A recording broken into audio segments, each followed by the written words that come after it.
Kakaiba po ang nangyari sa akin at nakakalungkot isipin na ilang mga kalalakihan ang nagpasimuno nito. Tahimik po akong tao, isang simpleng may bahay,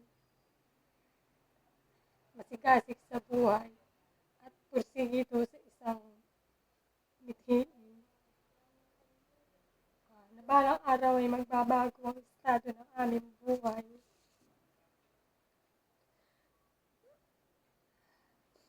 Marahil sa kanilang pananaw, ako'y kakaiba kung ikukumpara sa ibang mga kababaihan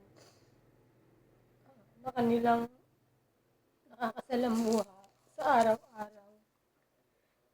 Bagay na nag-udyok sa kanila upang ako'y katuwaan,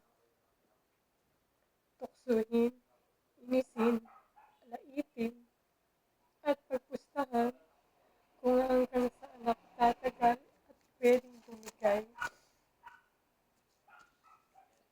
Sa bawat pagdaan ng mga araw, ito'y naging kanilang libangan at talipasan ng oras.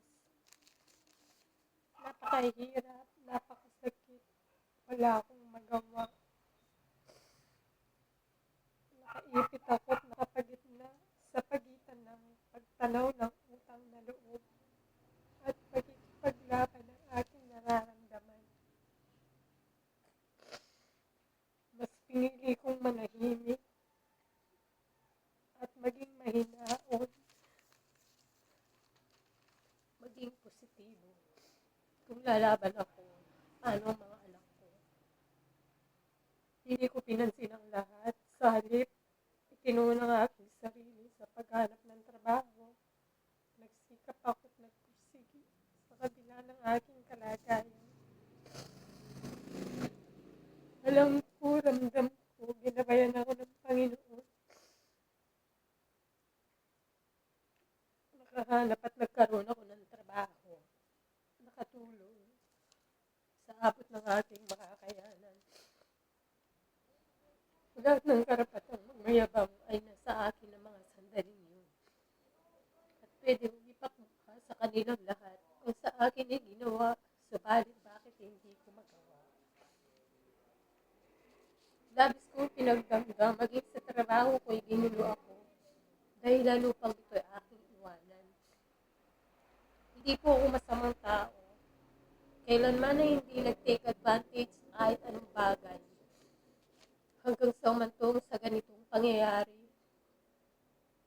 alam ko, ako'y naging hamon sa bawat isa sa kanila.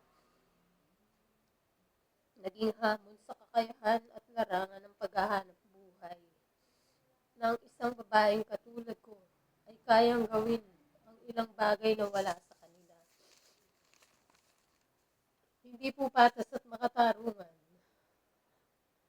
ang gumamit at manghikayat ng ibang tao upang harangin ang isang buhay para lamang sa isang mali at baluktot na hangarin. Hindi patas at makatarungan para sa isang tulad kong nagsisikap, makabangon at mapabuti ang buhay para sa pamilya. Bilang isang babae at isang magulang, ako po'y hindi niyo katunggali. Wala akong ipinagmayabang. Isa lang po akong nilalang na nag-aangad mabuti.